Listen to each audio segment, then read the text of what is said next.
মুখ্যমন্ত্ৰী হিমন্ত বিশ্ব শৰ্মাই নিৰ্বাচনলৈ খুব কম দিন থকা সময়ত এটা ভয়ংকৰ ভুল সিদ্ধান্ত ললে।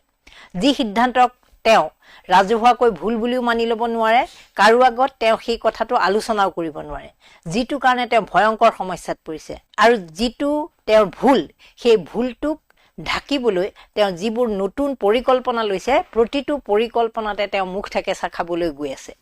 আপোনালোকে সকলোৱে জানে যে নিৰ্বাচনৰ প্ৰাৰ্থী তালিকা বিজেপিয়ে ঘোষণা কৰাৰ আগদিনাখন অসমৰ এগৰাকী কংগ্ৰেছী সাংসদ প্ৰদ্যুৎ বৰদলৈক তেওঁ দলটোত যোগদান কৰায়। বিজেপি দলত যোগদান কৰি তেওঁ ভাবি লৈছিল যে এগৰাকী প্ৰভাৱশালী সাংসদ কংগ্ৰেছৰ পৰা বিজেপিলৈ আনিছে আৰু সেইটো কাৰণে তেওঁক সকলোৱে প্ৰশংসা কৰিব। তাৰোপৰি বিজেপি দলটো যথেষ্ট পৰিমাণে শক্তিশালী হৈ উঠিব বুলি ভাবি লৈছিল। ইয়াৰ আগৰ মাহত অৰ্থাৎ ফেব্ৰুৱাৰী মাহৰ 19 তাৰিখে যেতিয়া ভূপেন বৰাই কংগ্ৰেছ দল ত্যাগ কৰাৰ কথা ঘোষণা কৰিলে, সেইদিনাখনেই মুখ্যমন্ত্ৰী গৈ ভূপেন বৰাৰ ঘোঁৰামৰাস্থিত বাসভৱনত উপস্থিত হৈছিল। সেইদিনাখন তেওঁ ভূপেন বৰাক নিজৰ দললৈ আহিবলৈ আহ্বান জনাইছিল আৰু সেই অনুসৰি 22 ফেব্ৰুৱাৰীৰ দিনাখন ভূপেন বৰাই বিজেপি দলত যোগদান কৰিছিল। এই দুইজন বৰ্তমান আমাৰ গাঁৱলীয়া ভাষাত যে কওঁ, তেওঁৰ কাৰণে হাৰমাল হ'ল। দুয়োজনে এনেকুৱা হাৰমাললৈ পৰ্যবেক্ষিত হ'ল যে মুখ্যমন্ত্ৰীয়ে আজি বিহপুৰীয়াত গৈ ভূপেন বৰাৰ কাৰণে ভোট বিচাৰি জনতাক আহ্বান জনাব লগা হৈছে যে ভূপেন বৰাক নহলেও আপোনালোকে মোৰ মুখখনলৈ চাই ভোট দিয়ক। তাৰমানে তেওঁৰ মুখখনলৈ চাই মানে মুখ্যমন্ত্ৰী হিমন্ত বিশ্ব শৰ্মাই জানে যে তেওঁৰ মুখলৈ চাই কোনেও ভোট নিদিয়ে। ভোট দিয়ে সেইসকল লোকে যিসকলক তেওঁ হিতাধিকাৰী টোপ দি থৈছে, যিসকলক তেওঁ 1250 টকা দি থৈছে, সেইসকল তেওঁৰ ভোটাৰ, সেয়া তেওঁৰ ভোট বেংক, সেই কথাটো তেওঁ নিশ্চিত। আৰু সেইসকলকে তেওঁ অনুৰোধ জনাইছে যে ভূপেন বৰাক আপোনালোকে ভোট নিদিব পাৰে, কিন্তু আপোনালোকে অন্ততঃ মোৰ মুখলৈ চাই মোৰ সন্মানটো বচাওক। মই কোৱা এই মোৰ সন্মানটো বচাওক শব্দটো আৰু তেওঁ কোৱা নাই, কিন্তু তেওঁৰ যি আকুল আহ্বান তাতে এটা বিষয় প্ৰতিপন্ন হৈছে যে মুখ্যমন্ত্ৰী বৰ্তমান নিৰুপায়। কাৰণ মুখ্যমন্ত্ৰীৰ ওপৰত এতিয়া বুজা প্ৰদ্যুৎ বৰদলৈ আৰু ভূপেন বৰা দুইজনে এনেকুৱা প্ৰকাণ্ড দুটা শিলৰ নিচিনা হৈ পৰিল যে যিটো দল স্মুথলি যদি তেওঁ ভাল ধৰণে চলাই নিলেহেঁতেন, হয়তো দলটো এইবাৰ পুনৰ ক্ষমতাত আহিবলৈ তেওঁ ইমান চিন্তিত হ'বলগীয়া নহ'লহেঁতেন। কিন্তু শেহতীয়াকৈ যি পৰিস্থিতিৰ সৃষ্টি কৰিলে, যি কংগ্ৰেছী নেতাকেইজনক বিজেপিলৈ আদৰি আনিলে আৰু তেওঁলোকে যে তেওঁৰ হৈ ইমান দিন চোৰাংচোৱাগিৰি কৰি আছিল, সেই কথাবোৰ স্পষ্ট হ'ল।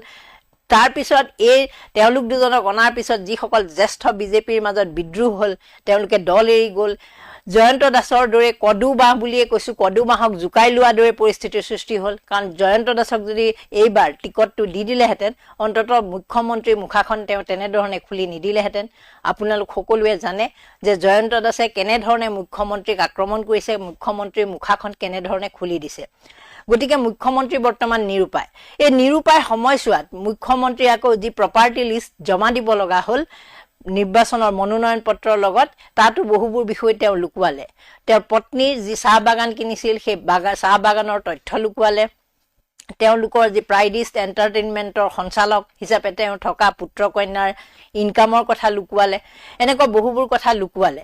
সম্পত্তিৰ পৰিমাণ বহুত বাঢ়ি গ'ল। সেই বিষয়টোক লৈ বিৰোধীয়ে ইছ্যু কৰিয়ে আছিল। আপোনালোক সকলোৱে জানে যে কংগ্ৰেছে যি যাত্ৰা কৰিছিল, সেই যাত্ৰাত মুখ্যমন্ত্ৰীৰ প্ৰপাৰ্টিবিলাকক লৈ তেওঁলোকে সেই যাত্ৰা কৰিছিল, কিন্তু সেই বিষয়টো তল পেলাবৰ কাৰণে তেওঁ সেই সাম্প্ৰদায়িক কথা বতৰাবোৰ আৰম্ভ কৰিছিল। সাম্প্ৰদায়িক কথা বতৰাবোৰ মাজতে তল পৰিছিল। কিন্তু এতিয়া তেওঁ দেখিলে যে ভূপেন বৰা আৰু প্ৰদ্যুৎ বৰদলৈক অনাৰ পাছত দলতো তেওঁ আদৰ কমি গৈছে। যথেষ্ট সংখ্যক লোকে তেওঁৰ বিৰুদ্ধে মুখ মেলিছে, ৰাজহুৱাকৈ বহুতেই মুখ মেলিছে। ইতিমধ্যে অমিয় ভূঞা, যিগৰাকী বিহপুৰীয়াৰ প্ৰাৰ্থী আছিল বা তেওঁ বিগত বিধানসভাৰ নিৰ্বাচনত তেওঁ বিধায়ক হিচাপে আছিল, তেওঁ আনকি লাগে এজন মানুহৰ কথা মতে দলটো চলে বুলি কৈছিল। পিছত মুখ্যমন্ত্ৰীয়ে বুজাই বঢ়াই কিবা কৰিলে, সেইটো কথা আপোনালোকে বাদ দিয়ক। কিন্তু প্ৰথম অৱস্থাত অমিয় ভূঞায়ো মুখ মেলিছিল যে দলটো এজন মানুহৰ কথা মতেই চলে, দলত কোনো সভাপতি নাই। ইতিমধ্যে আৰু এগৰাকী কেবিনেট মন্ত্ৰী নন্দিতা গাৰ্লুচাই দল এৰি বিজেপি দল এৰি তেওঁ কংগ্ৰেছত যোগদান কৰিলে। গতিকে এইবোৰৰ পাছত মুখ্যমন্ত্ৰী যথেষ্ট অস্বস্তিত পৰিছে, কেন্দ্ৰীয় নেতৃত্বৰ সন্মুখত অস্বস্তিত পৰিছে। তেওঁ ভাবি লৈছিল ভূপেন প্ৰদ্যুৎক অনাৰ পাছত তেওঁৰ দলত সন্মান বাঢ়িব, তেওঁৰ দুজন গুৰুত্বপূৰ্ণ নেতা আনিছে, গতিকে সন্মান বাঢ়িব, লগতে তেওঁৰ প্ৰভাৱো বাঢ়িব। কিন্তু তাৰ ওলোটা ছবিখন যেতিয়া আহিবলৈ ল'লে, তেওঁ কালিৰ পৰা আৰম্ভ কৰি দিলে এইবাৰ মিয়াক, বাংলাদেশী মিয়াক তেওঁ কামিহাৰ ভাঙিব। ইতিমধ্যে বোলে হাত ভৰি তেওঁ ভাঙিছে, এইবাৰ কামিহাৰ ভাঙিব 1.5 লাখ বিঘা মাটিত তেওঁ উচ্ছেদ চলালে তেওঁ কৈছে যে 1.5 লাখ বিঘা মাটিত যোৱাবাৰ মই উচ্ছেদ চলালো আৰু এইবাৰ মই 5 লাখ বিঘা টাৰ্গেট লৈছো আগন্তুক 5 বছৰত মই ক্ষমতালৈ আহিলে 5 লাখ বিঘা মাটিৰ পৰা তেওঁলোকক উচ্ছেদ চলাম মুখ্যমন্ত্ৰী এই বাক্যৰ পাছতে মুখ্যমন্ত্ৰীক আমি সকলোৱে মামা বুলি কওঁ মামাৰ এই বাক্যৰ পিছতে চাচা আজমল বদৰুদ্দিন আজমল AIDFৰ মুৰব্বী তেওঁ সিফালে আকৌ মুখ্যমন্ত্ৰীৰ কামিহাৰ ভাঙিব বুলি নিজে ঘোষণা কৰিলে তেওঁ ক'লে যে কেনেবাকৈ যদি মিয়া মুছলমানৰ গাত মুখ্যমন্ত্ৰীয়ে হাত দিয়ে দুখীয়া মুছলমানৰ ওপৰত হাত দিয়ে তেনেহলে তেওঁ এইবাৰ মুখ্যমন্ত্ৰী কামিহাৰ ভাঙিব লগে লগে বিষয়টো খলনি কৰিবলৈ ইস্যু ডাইভাৰ্ট কৰাৰ কাৰণে বাকি যিবোৰ দল সংগঠন আছে যিবিলাকে বিজেপিৰ পৰা তেওঁলোক পৰিচালিত হৈ আছে বিজেপিৰ দ্বাৰা নিয়ন্ত্ৰিত হৈ আছে সেই দল সংগঠনৰ দুই এজন মুৰব্বীয়ে ইতিমধ্যে মামাৰ পক্ষে থিয় দিলে তেওঁলোকে কবলৈ লাগিল যে মামাক কেনে আপুনি হাত দিছক আমি আপোনালোকৰ লগত আছো আপুনি কি বাংলাদেশ বনাব খুজিছে নেকি অসমখন বাংলাদেশ বনাব খুজিছে নেকি অসমখন মুছলমান কান্ট্ৰি মিয়া দেশ বনাব খুজিছে নেকি এই ধৰণৰ কিছুমান অপ্ৰাসংগিক বিষয় তেওঁলোকে উলিয়াই ললে মানে গোটেই বিষয়টো হল অপ্ৰাসংগিকভাৱে এটা ইস্যু কৰা আৰু ইস্যুটো কৰি যিবোৰ তেওঁ গুৰুত্বপূৰ্ণ বিষয় দুৰ্নীতিৰ যিটো মূল বিষয় হিচাপে জয়ন্ত দাসে দিছপুৰৰ প্ৰাৰ্থী জয়ন্ত দাসে নিজেই কৈছিল দুৰ্নীতিৰ কথাটো সিন্ডিকেট ৰাজৰ কথাটো কৈছিল পলিটিক্যাল সিন্ডিকেট ৰাজৰ কথা কৈছিল এই বিষয়বোৰ তল পেলাবৰ কাৰণে মুখ্যমন্ত্ৰীয়ে সাম্প্ৰদায়িক কথা বতৰাবোৰ আনিলে সেইবোৰ তল নেপেলালেও হলহেঁতেন যদি প্ৰদ্যুৎ বৰদলৈ আৰু ভূপেন বৰাক দললৈ অনাৰ পাছত দলত তেওঁৰ সন্মান বাঢ়িলেহেঁতেন বা দুইজন ব্যক্তিয়ে অনায়াসে বিজেপিৰ হল বুলিয়ে তেওঁলোকে বিধায়ক হিচাপে নিৰ্বাচিত হলহেঁতেন কিন্তু পৰিস্থিতি একেবাৰে বেয়া বিহপুৰীয়াটো ভূপেন বৰাৰ পক্ষত বতাহ বলি থকা নাই দিছপুৰতো আনকি প্ৰদ্যুৎ বৰদলৈৰ পক্ষত বতাহ বলি থকা নাই গতিকে মুখ্যমন্ত্ৰীয়ে গম পাইছে এই দুইজন হাৰমাল অনাৰ পাছত তেওঁৰ দুখন আসন আচলতে হেৰুৱাটো এক প্ৰকাৰ নিশ্চিতহে হ'ল গতিকে এই দুখন আসন হেৰুৱাৰ লগে লগে তেওঁৰ যি তালিকা তেওঁৰ যি নিজৰ যি পলিটিক্যাল সিন্ডিকেটৰ কথাটো জয়ন্ত দাসে কৈছিল যে নিজৰ মানুহৰ সংখ্যা বঢ়াব খোজে তেওঁ বিধানসভাত সেই সংখ্যাৰ পৰা দুখন আসন আচলতে কমি গ'ল এই দুখনেই নহয় আৰু কেইবাখনো আসনৰ ওপৰতো এই দুজন মানুহৰ কথাৰ কাৰণে প্ৰভাৱ পৰিল যিটো কাৰণে আচলতে মুখ্যমন্ত্ৰী অত্যন্ত চিন্তিত হৈছে আৰু সেই মিয়াৰ কামিহাৰ ভঙাৰ ইস্যুটো লৈ আহিছে আৰু মিয়াৰ কামিহাৰ ভঙাৰ ইস্যুটো লৈ অহাৰ লগে লগে যেহেতু আমি সকলোৱে জানো বদৰুদ্দিন আজমল আৰু মুখ্যমন্ত্ৰী দুইটা এটা মুদ্ৰাৰ ইপিঠি সিপিঠিৰ দৰে ব্যক্তি কাৰণ সকলো কথাই মুখ্যমন্ত্ৰী আৰু বদৰুদ্দিন আজমলৰ মাজতে যে এটা সামঞ্জস্য আছে সেই কথা গম পাওঁ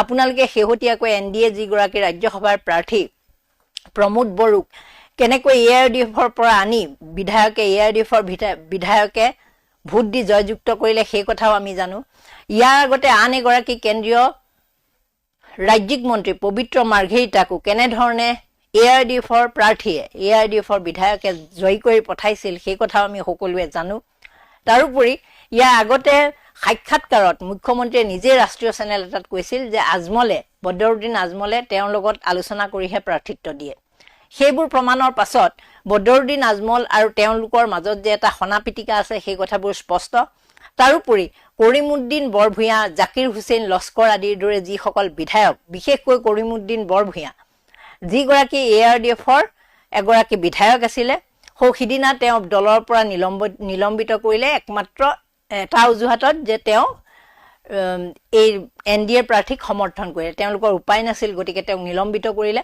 আৰু তেওঁলোকক নিলম্বিত কৰাৰ পাছত তেওঁলোকে যোগ দিলে AGPত যোগ দিয়াৰ আগত তেওঁলোকে নিজেও ক'লে যে আমি AGPত নিজৰ মতে যোগদান কৰা নাই আমি আলোচনা কৰি লৈছো মুখ্যমন্ত্ৰীৰ পৰামৰ্শ আছে গতিকে এই কথাবোৰ স্পষ্ট যে NDA বুলি কোৱাৰ লগে লগে যিটো নেশ্যনেল ডেমক্ৰেটিক এলায়েন্স ইয়াত মূল দায়িত্বত যিটো মেইন দল আছে সেই দলটোৱে হ'ল বিজেপি পিছত তাত সহযোগী হিচাপে আছে AGP আৰু বাকি সহযোগী দলৰ ভিতৰত আছে BPF বা আন সহযোগী দলবোৰ গতিকে যেতিয়া বিজেপিৰ নেতৃত্বত এই নিৰ্বাচনটো অনুষ্ঠিত হ'বলৈ গৈ আছে সেই নিৰ্বাচনত AGPয়ে কাক প্ৰাৰ্থিত্ব দিব সেই সিদ্ধান্তবোৰো যে বিজেপিৰ ফালৰ পৰা ঠিক কৰি দিয়া হৈছে বা মুখ্যমন্ত্ৰীৰ ফালৰ পৰা ঠিক কৰি দিয়া হৈছে সেই কথাটো 100% স্পষ্ট আপোনালোকে গম পায় যে হাজুৰ প্ৰকাশ দাস নামৰ যিগৰাকী বিজেপিৰ প্ৰাৰ্থী আছিল হাজু সমষ্টিটো কেৱল অগপৰ কাৰণে ৰিজাৰ্ভ সংৰক্ষিত কৰি দিয়াৰ কাৰণে এলায়েন্সত অগপই সেই আসনখন পোৱাৰ কাৰণে তেওঁক বিজেপিৰ পৰা অগপলৈ নি অগপৰ প্ৰাৰ্থী হিচাপে হাজুৰ পৰা প্ৰতিদ্বন্দ্বিতা কৰোৱা হৈছে। হাজু শুৱালকুছি সমষ্টিৰ পৰা প্ৰতিদ্বন্দ্বিতা কৰোৱাৰ ব্যৱস্থা কৰা হৈছে। ঠিক সেই ধৰণে যদি চোৱা যায় অভয়াপুৰী সমষ্টিটো বঙাইগাঁও জিলাৰ এটা সমষ্টি অভয়াপুৰী বঙাইগাঁও আসনখন ফণীভূষণ চৌধুৰী সাংসদ তেওঁ পত্নীৰ কাৰণে তেওঁ একেবাৰে ৰিজাৰ্ভ কৰি থৈছে সংৰক্ষণ তেওঁ পত্নীৰ কাৰণে সেইখন আসন। গতিকে অভয়াপুৰী আসনখন এজিপিক এৰি নিদিয়া হ'ল বিজেপিয়ে, কাৰণ দুখন আসন এজিপিক এৰি দিব নোৱাৰে। তাৰ বাবে অভয়াপুৰী যিগৰাকী বিধায়ক প্ৰাৰ্থিত্ব প্ৰত্যাশী আছিল ভূপেন ৰায়ক বিজেপিৰ ফালৰ পৰা কোৱা হ'ল যে আপুনি বিজেপিৰ প্ৰাৰ্থিত্ব গ্ৰহণ কৰক, বিজেপি দলত যোগদান কৰক আৰু বিজেপিৰ প্ৰাৰ্থিত্ব গ্ৰহণ কৰক। সেই অনুসৰি ইমান যুগ ধৰি ভূপেন ৰায়ে অগপ কৰি অহা মানুহজনে আগদিনাখন বিজেপিত যোগদান কৰি পিছদিনাখন বিজেপি দলৰ প্ৰাৰ্থী হ'ল অভয়াপুৰীৰ পৰা। গতিকে সকলো যে মুখ্যমন্ত্ৰীৰ মতে হৈ আছে অগপত সেই কথাটো প্ৰকাশ দাস বা ভূপেন ৰায় কথাটোতে স্পষ্ট। আৰু ইতিমধ্যে কৰিমউদ্দিন বৰভূঞাই সেই কথা স্বীকাৰো কৰিছে। গতিকে AIDF দলটো সম্পূৰ্ণ মুখ্যমন্ত্ৰীৰ নিয়ন্ত্ৰণত চলে, মুখ্যমন্ত্ৰীৰ লগত একেবাৰে ভাল এটা সম্পৰ্ক আছে, সেই কথাটো স্পষ্ট। সেয়ে তেওঁলোকে এটা ইছ্যু যাতে মুখ্যমন্ত্ৰীৰ সম্পত্তিৰ ইছ্যু আৰু এই যে যিটো প্ৰদ্যুৎ বৰদলৈ আৰু ভূপেন বৰাক বিজেপিত যোগদানৰ পাছত তেওঁলোকৰ দলৰ মাজত যি বিশৃংখল পৰিস্থিতিৰ সৃষ্টি হৈছে এই বিষয়বোৰে যাতে মুখ্যমন্ত্ৰীৰ ওপৰত প্ৰভাৱ নেপেলায় বা নিৰ্বাচনত যাতে প্ৰভাৱ নেপেলায় সেইকাৰণে ইছ্যু ডাইভাৰ্ট কৰাৰ কাৰণে কিছুমান সংগঠনকো পোহনীয়া সংগঠনকো ব্যৱহাৰ কৰা হৈছে আৰু আজমলকো ব্যৱহাৰ কৰা হৈছে।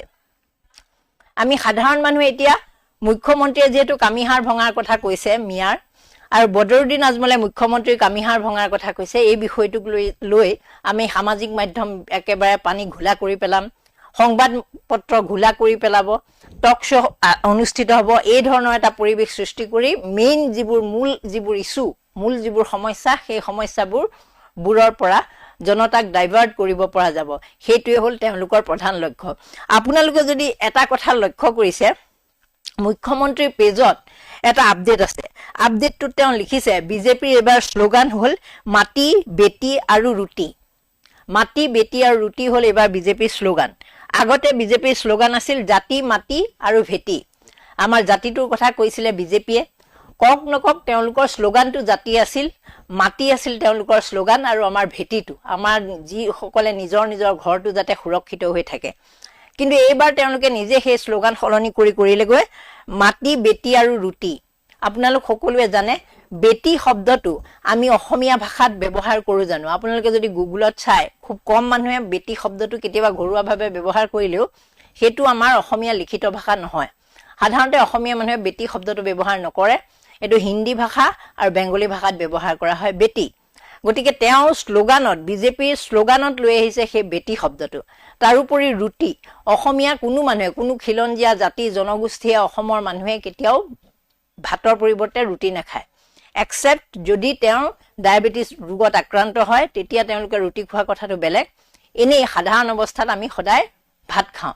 গতিকে অন্নৰ কথাটো আহিব লাগিছিল এই শ্লোগানটোত, অন্ন সুৰক্ষাৰ কথাটো থাকিব লাগিছিল, ছোৱালী সুৰক্ষাৰ কথাটো থাকিব লাগিছিল, ছোৱালী বুলি নকৈ কন্যা সুৰক্ষাৰ কথাটো থাকিব পাৰিলেহেঁতেন, বা উজনি অসমৰ কিছুমানে ল'ৰাজনী বুলিও কয় ছোৱালীক ল'ৰাজনী থাকিব পাৰিলেহেঁতেন, নামনি অসমত আপি বুলি কয় আপি বুলি থাকিব পাৰিলেহেঁতেন। কিন্তু সেই সকলোবোৰ শব্দ আঁতৰাই দিয়া হৈছে বেটি। ইয়াৰ পৰা এটা কথা স্পষ্ট যে তেওঁলোকৰ যি শ্লোগান সেই শ্লোগানতে এইবাৰ বহিৰাগতৰ যে আগ্ৰাসন চলিব সেই কথাটো স্পষ্ট। ইতিমধ্যে আপোনালোকে গম পাইছে যে অসমৰ দুটা গুৰুত্বপূৰ্ণ সমষ্টি, যিটো চেণ্ট্ৰেল গুৱাহাটী সমষ্টিত বিজয় গুপ্তাক প্ৰাৰ্থিত্ব দিয়া হৈছে, যি বিজয় গুপ্তাৰ সমৰ্থনত উত্তৰ প্ৰদেশৰ সংগঠনে দাবী জনাইছে যে তেওঁলোকৰ সেইটো আত্মসন্মানৰ প্ৰশ্ন যে বিজয় গুপ্তা নামৰ মানুহজনক অসমৰ গুৱাহাটীৰ চেণ্ট্ৰেল গুৱাহাটী সমষ্টিৰ পৰা জয়ী কৰাব লাগিব। গতিকে আপোনালোকে ভাবি চাওক যে বিজয় গুপ্তা উত্তৰ প্ৰদেশৰ মানুহজনৰ কাৰণে বাহিৰৰ সংগঠনে ইয়াত দাবী জনাইছে, তেওঁলোকৰ যিসকল লোক আছে তেওঁলোকৰ ইয়াত স্থানীয় যিসকল বাসিন্দা ভোট যিসকলৰ আছে তেওঁলোকক কৈছে যে এইটো তোমালোকৰ কাৰণে আত্মসন্মানৰ প্ৰশ্ন, গতিকে বিজয় গুপ্তাক এইবাৰ নিৰ্বাচিত কৰিব লাগিব। ঠিক সেইধৰণে যদি চাই ঢেকীয়াজুলি সমষ্টিটো তাত যথেষ্ট সংখ্যক খিলঞ্জীয়া লোক আছে, বড়ো লোক আছে, জনগোষ্ঠীয় লোক আছে, চাহ বাগানীয়া লোক আছে। সেই সমষ্টিটোত প্ৰাৰ্থী হৈছেগৈ অশোক সিংহল। গতিকে অশোক সিংহল বা এই ধৰণৰ যি বিজয় গুপ্তাৰ দৰে মানুহ, বহিৰাগত মানুহে যেতিয়া গুৱাহাটী চেণ্ট্ৰেল আৰু ঢেকীয়াজুলিৰ দৰে সমষ্টিত প্ৰাৰ্থিত্ব আগবঢ়াই যেতিয়া জয়লাভ কৰিব, তেতিয়াহ'লে বিজেপি দলৰ শ্লোগান জাতি মাটি ভেটিৰ সলনি মাটি বেটি আৰু ৰুটি হোৱাটো একেবাৰে গ্ৰহণীয়। কাৰণ এইটো গ্ৰহণ কৰিবই লাগিব। আপুনি আজি গ্ৰহণ নকৰে নাই। আজি মই আপোনালোকক এই কথাটো কৈছোঁ যে ৰুটি আমাৰ খাদ্য নহয়, প্ৰধান খাদ্য যিহেতু আমাৰ ৰুটি নহয়, গতিকে এই শ্লোগানটোত কিয় ৰুটি আহিল, বা বেটি শব্দটো যিহেতু অসমীয়া নহয়, গতিকে বেটি কিয় এই শ্লোগানটোত আহিল। কিন্তু অহা বছৰ আৰু 5 বছৰ পাছত আমি এই জাতি মাটি ভেটিৰ সলনি মাটি বেটি আৰু ৰুটিৰ কথাটো গ্ৰহণ কৰিবলৈ বাধ্য হৈ পৰিম। কাৰণ বিধায়কৰ সংখ্যা 2জন হৈ যাব, এই 2জনেই মন্ত্ৰিত্ব পাব। ইয়াৰ পিছত তেওঁলোকে পিছৰ পৰ্যায়লৈ কাউন্সিল যি ইলেকশ্যন হ'ব তাত তেওঁলোকে গুৰুত্ব আৰোপ কৰিব, যি মিউনিচিপালিটি ইলেকশ্যন থাকিব তাত গুৰুত্ব আৰোপ কৰিব। এনেধৰণে তেওঁলোকে তৃণমূল পৰ্যায়ৰ পৰা ভেটি শক্তিশালী কৰি তুলিব। আৰু শক্তিশালী ভেটি হোৱাৰ পাছত আমি সেই যে যি জাতি মাটি ভেটিৰ কথা কৈ আছিলোঁ, কাৰণ জাতি বুলি কোৱাৰ লগে লগে মুখ্যমন্ত্ৰীয়ে জানে যে জাতি বুলি কোৱাৰ লগে লগে আমি জনগোষ্ঠীয় লোক, অসমীয়া ভাষী লোকসকল, আমি অসমীয়া যিসকলে কওঁ, তেওঁলোকৰ মাজত বিষয়টো এটা কেন্দ্ৰীভূত হৈ পৰিব, বাহিৰা মানুহ তাত নাথাকিব। গতিকে জাতি শব্দটো কৈ তাত তেওঁলোকে অন্তৰ্ভুক্ত কৰা নাই, কাৰণ জাতি বুলি কোৱাৰ লগে লগে বহিৰাগতৰ প্ৰশ্নটো তাত নাথাকিব।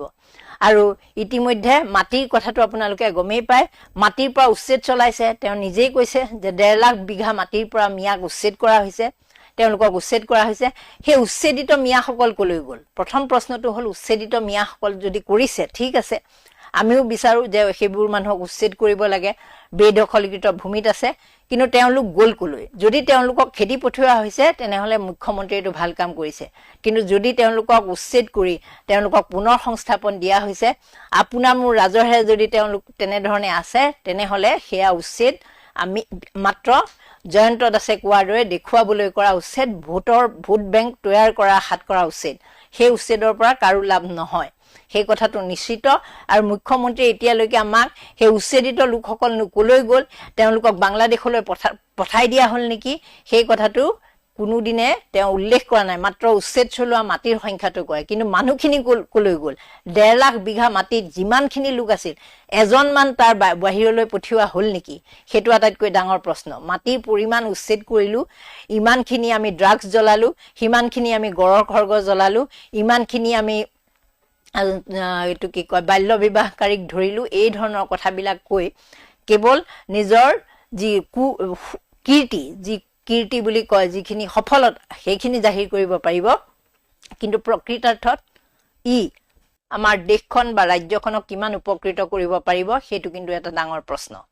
কিন্তু মই মুখ্যমন্ত্ৰীক এটা কথা মনত পেলাবলৈ বিচাৰো যে আপুনি কৈছিল কি যদি বিধানসভা নিৰ্বাচনৰ আগত জুবিন দাই ন্যায় নাপায়, অসমৰ ৰাইজক বিজেপি দলক ভোট দিব নালাগে, কৈছে নাই কওকচোন।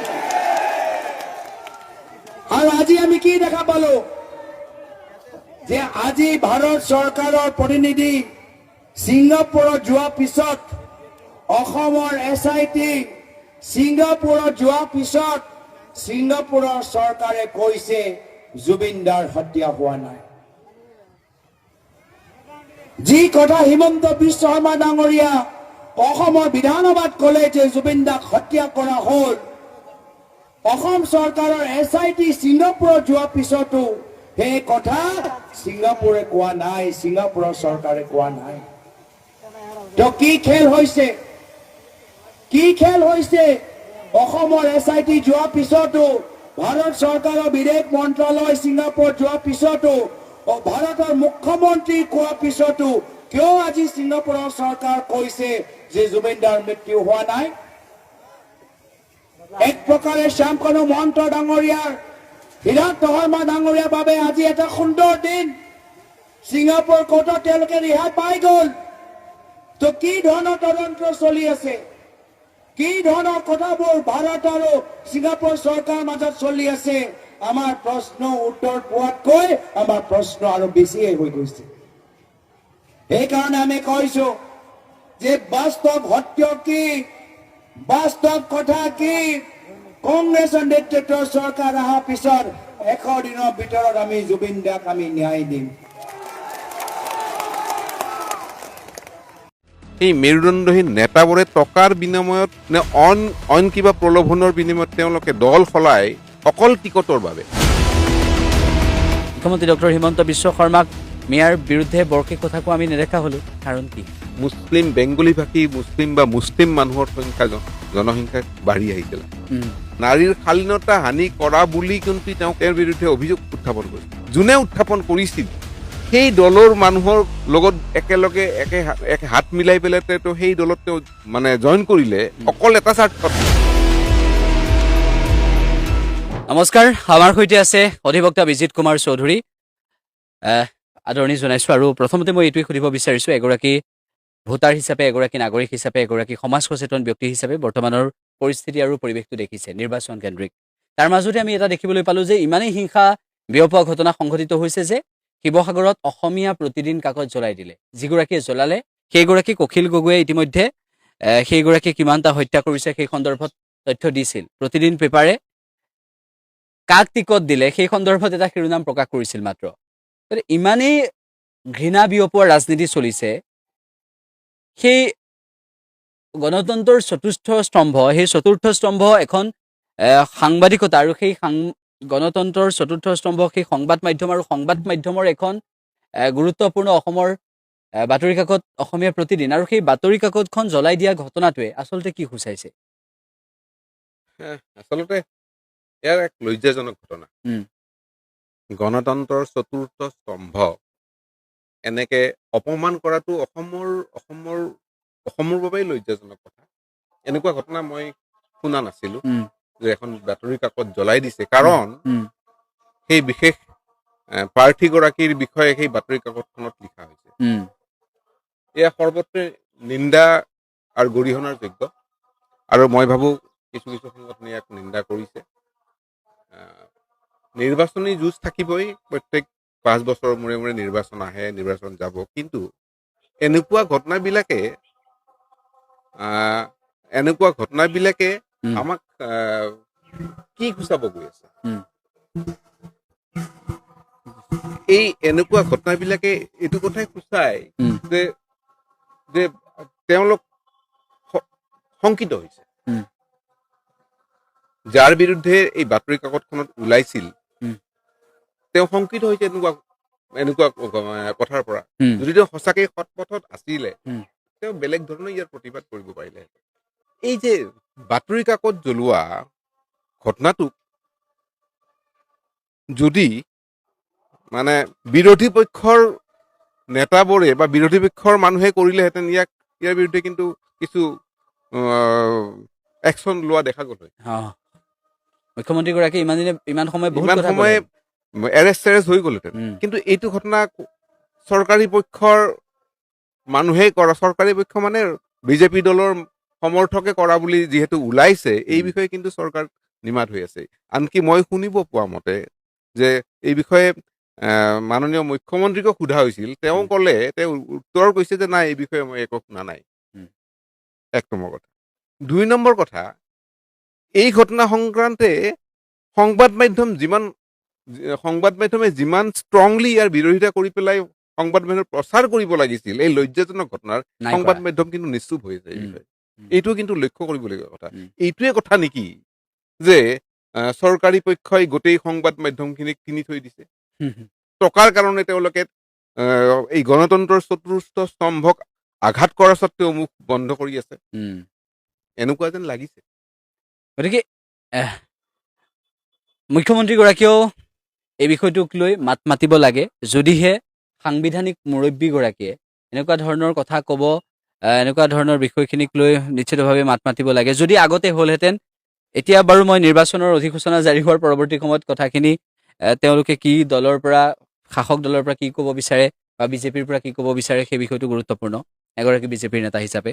আৰু মই নিৰ্বাচনৰ আগলৈকে যিহেতু আমি বহুখিনি এনেকুৱা ঘটনা পৰিঘটনা দেখিছোঁ, শাসক পক্ষই কৰিলে একো নকৰে, বিৰোধী পক্ষই কৰিলে কবিতা এটা যদিও কোনোবাই লিখে তেনেহ'লে জেলত ভৰাই দিয়ে, এনেকুৱা ধৰণৰ কামবোৰ হৈ আছে। সেই যে মই ক'লো যে আদৰ্শ নথকা নেতাসকলৰ কথা, দল বাগৰি আজি এটা কথা কাইলৈ এটা কথা, তেওঁলোকক আকৌ বৰপীৰা পাৰি দিবলগীয়া এটা পৰিৱেশ, তেওঁলোকক কি ক'ব? আচলতে আজিৰ ৰাজনৈতিক বজাৰখনত মেৰুদণ্ডহীন নেতাৰ মূল্য অধিক। সেই মেৰুদণ্ডহীন নেতাবোৰে টকাৰ বিনিময়ত নে অইন কিবা প্ৰলোভনৰ বিনিময়ত তেওঁলোকে দল সলাই অকল টিকটৰ বাবে। ইয়াত যেন আদৰ্শ বোলা কোনো কথা নাই, মূল্যবোধৰ কোনো কথা নাই, অকল টিকট তেওঁলোকক লাগে। মই ক'লো নহয় যে আজিৰ ৰাজনৈতিক বজাৰত মেৰুদণ্ডহীন নেতা, চকল নেতাৰ মূল্য অধিক হৈ গৈছে। কাৰণ তেওঁলোকৰ দ্বাৰাই তেওঁ ৰাজনীতি চলাব পাৰে যেন লাগে। কাৰণ আজি সিদিনা অকণমান আগলৈ গৈছো, অমিয় কুমাৰ ভূঞা এই বিহপুৰীয়াত ভূপেন বৰা ডাঙৰীয়াই কিছুদিন আগতে ক'লে যে মোৰ মান সন্মান আছে, মোৰ স্বাভিমান আছে। আৰু সেই স্বাভিমান থকা নেতাগৰাকী তাৰে কিছুদিন পিছত বিজেপি দলত আহি অকল টিকটৰ বাবে আহি জইন কৰি পেলাই টিকট লৈ আজি নিৰ্বাচন অৱতীৰ্ণ হৈছে। কিন্তু তেওঁক সেই বিজেপি দলৰ মানুহেই নাৰীৰ শালীনতা হানি কৰা বুলি কিন্তু তেওঁৰ বিৰুদ্ধে অভিযোগ উত্থাপন কৰিছিল। আৰু বিজেপিত যোগদান কৰাৰ দিনৰ পৰা সেইবোৰ অভিযোগ নাইকিয়া হৈ গ'ল। সেই যি অভিযোগ দি পেলাই তেওঁক যি অভিযোগ তেওঁৰ বিৰুদ্ধে উত্থাপন কৰা হৈছিল, যোনে উত্থাপন কৰিছিল সেই দলৰ মানুহৰ লগত একেলগে একে হাত মিলাই পেলাই তেওঁ সেই দলত তেওঁ জইন কৰিলে অকল এটা স্বাৰ্থত, টিকটখন তেওঁক লাগে। আজি ৰাজনৈতিক মূল্যবোধ, ৰাজনৈতিক আদৰ্শ নাই এতিয়া আৰু। সেই প্ৰদ্যুৎ বৰদলৈৰ ক্ষেত্ৰতো একেই হ'ল যে পুত্ৰক টিকট দিলে, তাৰপিছত কিবা এটা কথাত লাগি গুচি গ'ল। দিছপুৰত প্ৰতিদ্বন্দ্বিতা কৰিছে, দিছপুৰত একে দলৰে আগতে সতীৰ্থ মীৰা বৰঠাকুৰেও প্ৰতিদ্বন্দ্বিতা কৰিছে। গতিকে সেই প্ৰদ্যুৎ বৰদলৈয়ে হওক বা ভূপেন বৰাই হওক, এই দুগৰাকীৰ ক্ষেত্ৰত আমি দেখিলোঁ। ইয়াৰ আগতো বহু উদাহৰণ আছে।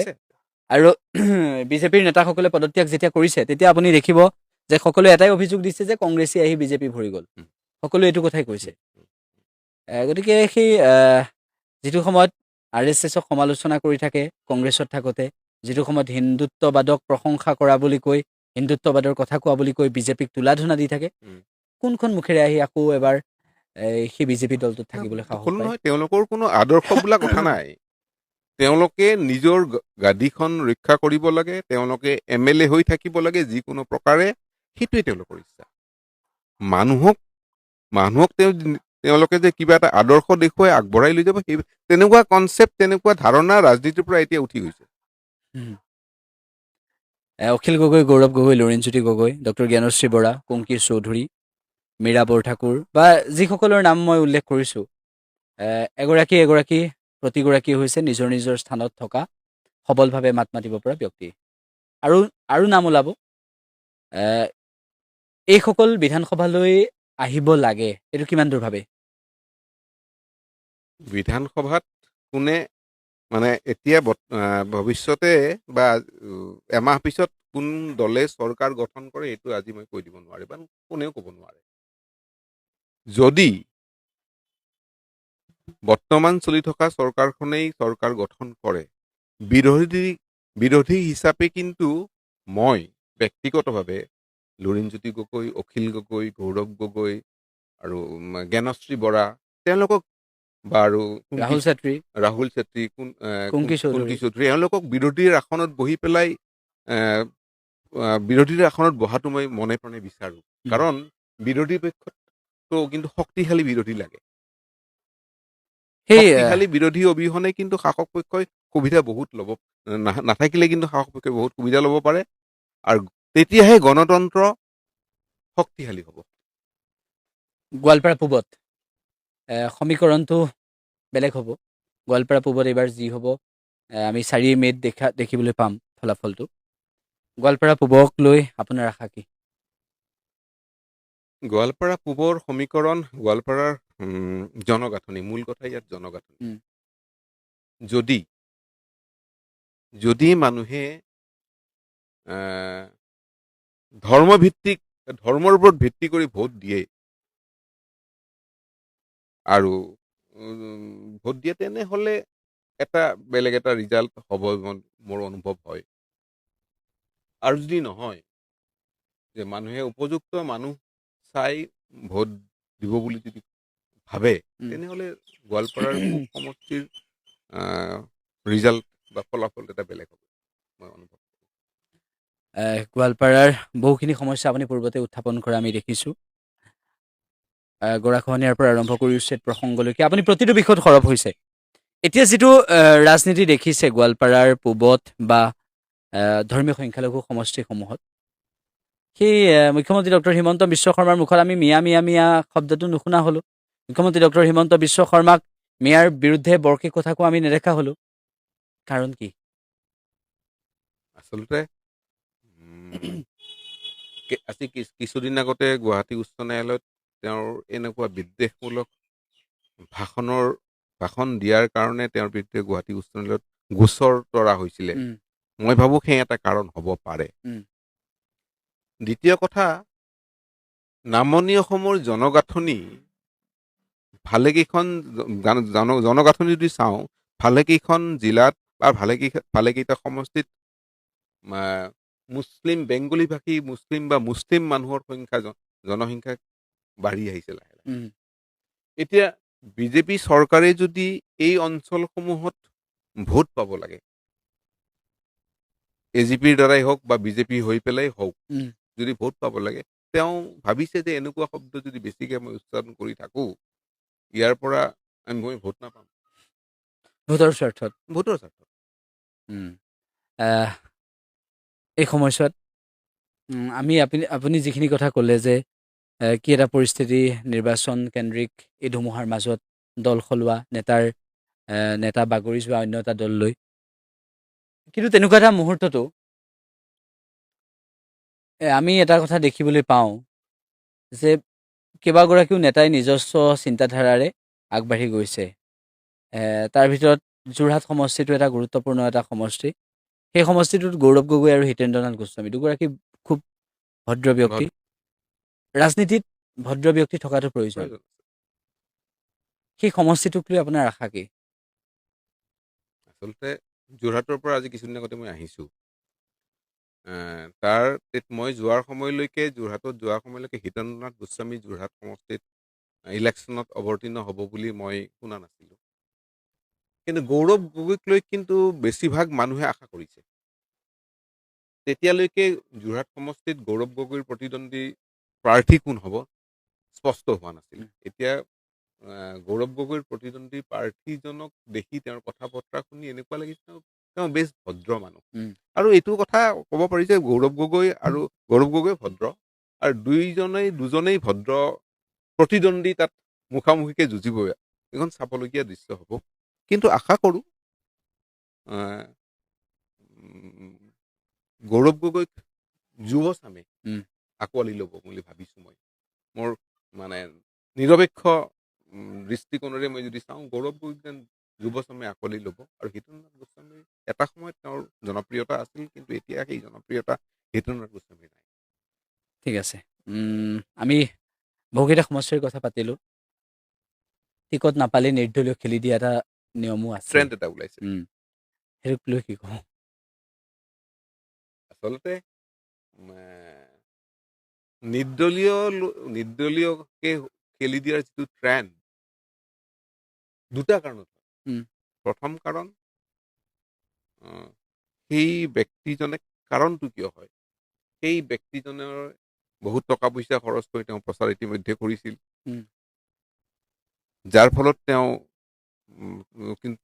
কিন্তু তেওঁ টিকট নাপাই পেলাই তেওঁ নিৰ্দলীয়ভাৱে খেলিছে। কিন্তু নিৰ্দলীয়ভাৱে তেনে এজন ব্যক্তিয়ে খেলিব নোৱাৰে যাৰ বেকত মানুহ নাই। তেওঁ নিশ্চয় ভাবিছে তেওঁৰ বেকত মানুহ আছে, তেওঁৰ এটা ৱৰ্ক ফ'ৰ্চ এটা আছে বা থাকিব লাগিব। কিন্তু কথাটো হ'ল, নিৰ্দলীয়ভাৱে খেলি তেওঁ জিকি ওলাই যাব পাৰিবনে, তেওঁ কিন্তু চিন্তা কৰি চাব লাগে। যদি জিকি ওলাই নাযায় তেওঁ ইনডাইৰেক্টলি উম। কাৰোবাক সহায় কৰা হ'ব নেকি, তেওঁ নিবিচৰা প্ৰাৰ্থী এজনক, তেওঁ ভাল নোপোৱা প্ৰাৰ্থী এজনক সহায় কৰা হ'ব নেকি, এইটো কিন্তু চিন্তা কৰিব লাগে। গোৱালপাৰা পূবতো তেনেকুৱাই হ'বলৈ গৈ আছে নিৰ্দলীয়ৰ ক্ষেত্ৰত। নিৰ্দলীয়ৰ ক্ষেত্ৰতো তেনেকুৱা হ'বলৈ গৈ আছে। গোৱালপাৰাটো কিছু ভোট নিৰ্দলীয় প্ৰাৰ্থীয়ে কিছু ভোট কাটিব, কিন্তু কিমানখিনি ভোট তেওঁলোকে কাটিব মোৰ সন্দেহ আছে।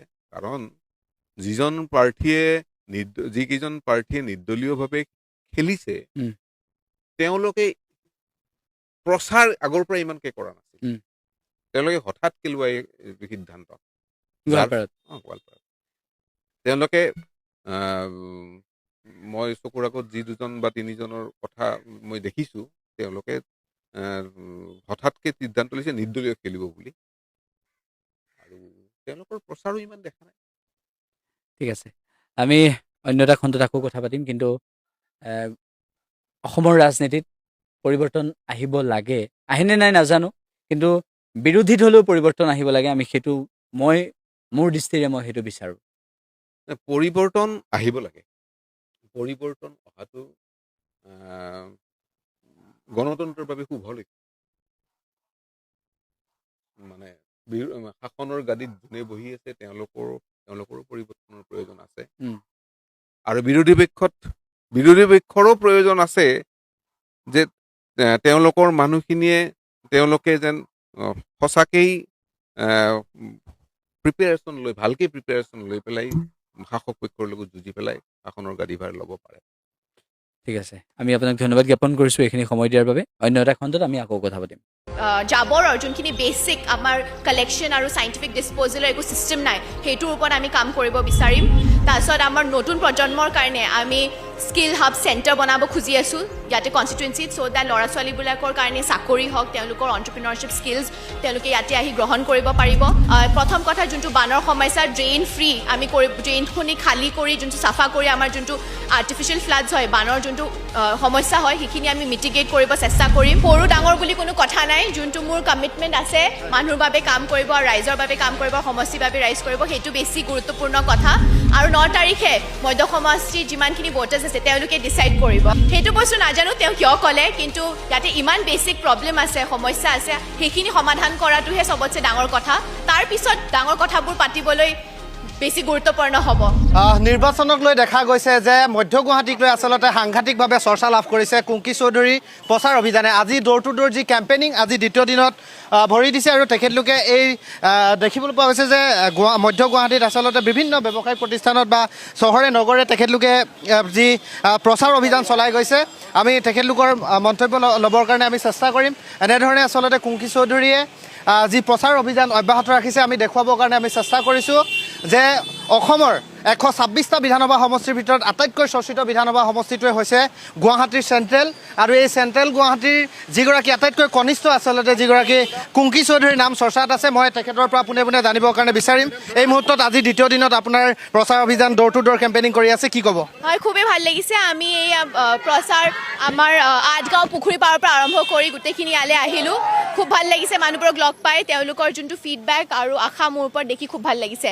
সৰু বুলি আচলতে আপোনাৰ প্ৰতিদ্বন্দ্বীসকলে আপোনাক ইটিকিং কৰিবৰ কাৰণে আৰম্ভ কৰিছে, এই মুহূৰ্তত তেখেতলৈ কি প্ৰয়াস ক'ব? হয়, এটা কথাই ক'ম যে সৰু ডাঙৰ বুলি কোনো কথা নাই, যোনটো মোৰ কমিটমেণ্ট আছে মানুহৰ বাবে কাম কৰিব আৰু ৰাইজৰ বাবে কাম কৰিব, সমষ্টিৰ বাবে ৰাইজ কৰিব, সেইটো বেছি গুৰুত্বপূৰ্ণ কথা।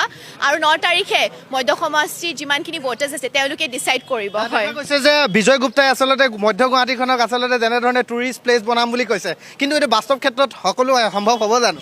সেইটো বস্তু নাজানো তেওঁ কিয় ক'লে, কিন্তু ইয়াতে ইমান বেচিক প্ৰব্লেম আছে, সমস্যা আছে, সেইখিনি সমাধান কৰাটোহে চবতছে ডাঙৰ কথা।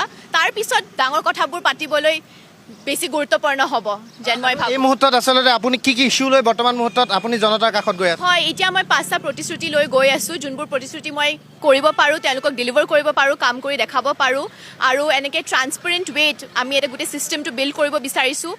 প্ৰথম কথা, যোনটো বানৰ সমস্যা ড্ৰেইন ফ্ৰী আমি ড্ৰেইনখিনি খালী কৰি যোনটো চাফা কৰি আমাৰ যোনটো আৰ্টিফিচিয়েল ফ্লাডছ হয়, বানৰ যোনটো সমস্যা হয়, সেইখিনি আমি মিটিগেট কৰিব চেষ্টা কৰিম।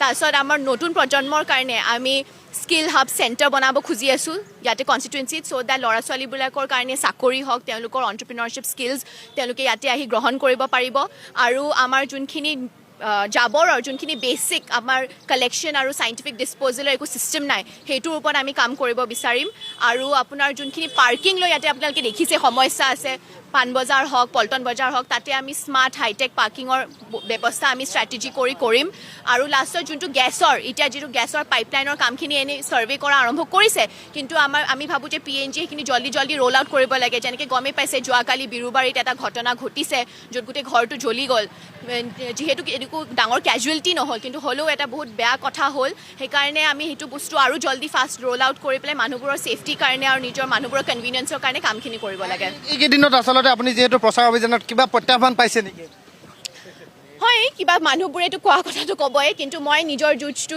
ইয়াতে যুঁজি আছোঁ চবৰ লগত আৰু মিত্ৰযুগ দলৰ গোটেইখিনি দলে মোক ইয়াতে ছাপৰ্ট কৰি আছে বেকগ্ৰাউণ্ডত আৰু সেইকাৰণে মই এইখিনি মোৰ নিজৰ কামখিনি কৰি গৈ আছোঁ কিমান আশাবাদী হয় বহুত আশাবাদী আৰু মধ্য গুৱাহাটী সমষ্টিৰ যোনখিনি ৰাইজ আছে তেওঁলোকে মোক বহুতখিনি ছাপৰ্ট মৰম আৰু আশীৰ্বাদ দিছে সেই ফিডবেকটো দেখি খুব ভাল লাগিছে জনাইছোঁ ধন্যবাদ এনেধৰণে আচলতে কুংকি চৌধুৰীয়ে গুৱাহাটীৰ বিভিন্ন প্ৰান্তত এনেধৰণে ড'ৰ টু ড'ৰ কেম্পেইনিং কৰি থকা পৰিলক্ষিত হৈছে আমিও দেখুৱাবৰ কাৰণে আমি চেষ্টা কৰিলোঁ হিমন্ত বিশ্ব শৰ্মাৰ 14 পুৰুষৰ দম নাই যে মিয়াসকলৰ কামিহাৰ ভাঙি দিব মিয়াসকলৰ কামিহাৰ সমান কৰি দিব আৰু তেওঁলোকক ধৰি জেলত ভৰাব দেশত আইন আদালত আছে দেশত সংবিধান আছে অসাংবিধানিক কথা কৈ সংবিধানৰ উৰ্ধত গৈ হিমন্ত বিশ্ব শৰ্মাই এনেকুৱা দমবালি মাৰি কথা কোৱা বন্ধ কৰক কাৰণ মিয়াসকল সম্পূৰ্ণ ভাৰতীয় আৰু ভাৰতীয় সংবিধানৰ প্ৰতি দায়বদ্ধ আৰু ভাৰতীয় সংবিধানে দিয়া অধিকাৰসমূহ ভোগ কৰি অসমত বসবাস কৰে কাৰো দয়াত হিমন্ত বিশ্ব শৰ্মাৰ দয়াত বা হিমন্ত বিশ্ব শৰ্মাৰ নিৰ্দেশত